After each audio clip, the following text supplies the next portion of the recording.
Moi de vous rencontrer. Je suis venu avec mon compatriote pour vous demander de soutenir le peuple togolais dans ses revendications légitimes. De retour à la Constitution de 92, la Constitution du peuple, de respect des libertés et droits des populations et d'alternance à la tête de l'État. C'est un régime liberticide qui est là depuis 52 ans. Le père part avec 38 ans de partage et de pouvoir sans partage. Et le fils est venu depuis 15 ans. Et puis, il ne se passe rien. Oui. Ne criez pas, je suis juste en face de vous. J'apprécie beaucoup. Comme je suis courtois, je viens vous voir, mais à l'égard de nos amis québécois, on va aussi reprendre le cheminement sur ce sujet comme sur tous les autres. Moi, vous savez les principes que nous défendons. Et donc j'ai eu l'occasion de m'exprimer à plusieurs reprises.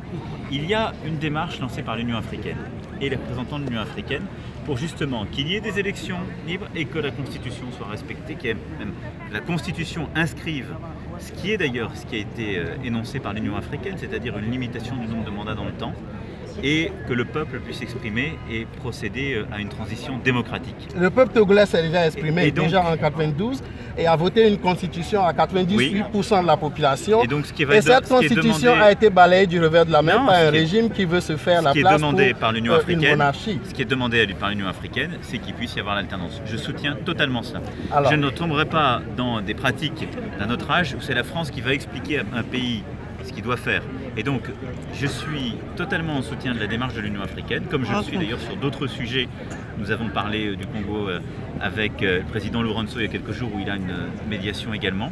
Et donc, sur le sujet du Togo, je souhaite qu'il puisse y avoir le respect plein et entier des principes qui ont été définis et des élections libres. Vous êtes certainement au courant qu'il y a un dialogue qui est en cours actuellement et qui est bloqué par le fait que le régime refuse d'accéder aux revendications des populations, qui ne sont pas compliquées en fait. Faure Gnassingbé, après 15 ans au pouvoir, sans avoir rien fait pour le bien des populations, est rejeté par les populations et il ne veut pas partir et il est en train de faire des plans pour rester et on utilise l'armée pour massacrer les populations.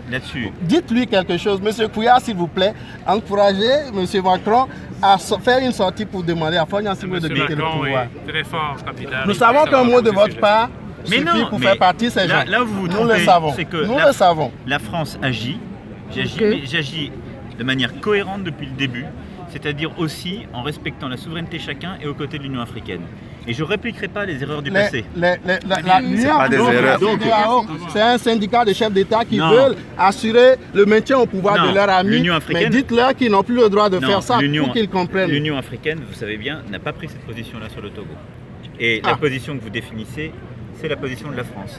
Mais je le fais aussi de manière respectueuse des dirigeants et des souverainetés. Vous êtes un opposant, je vous respecte en tant qu'opposant qui est ici. Nous comptons sur vous pour qu'il parte à la fin, au plus tard à la fin de son mandat, sinon immédiatement. Vous n'êtes pas non plus la voix de tous les Togolais. Non, pas du tout. C'est la majorité. Mais nous sommes la voix de la majorité, monsieur le président. Non, monsieur, il faut qu'il y ait des élections libres qui s'organisent pour qu'elles puissent s'exprimer. Et ça, c'est le peuple qui le dira. Les élections n'ont jamais été libres. Les élections n'ont jamais été libres. Il ne peut pas participer à une énième élection au Togo. J'ai été très clair, je me suis déjà exprimé sur ce sujet. Mais je vous explique juste en méthode que le temps où la France va expliquer à un chef d'État africain il faut partir et il faut faire ceci ou cela dans son pays est révolu. Est-ce que vous allez encore le recevoir, lui et son gouvernement? Est-ce que je l'ai reçu?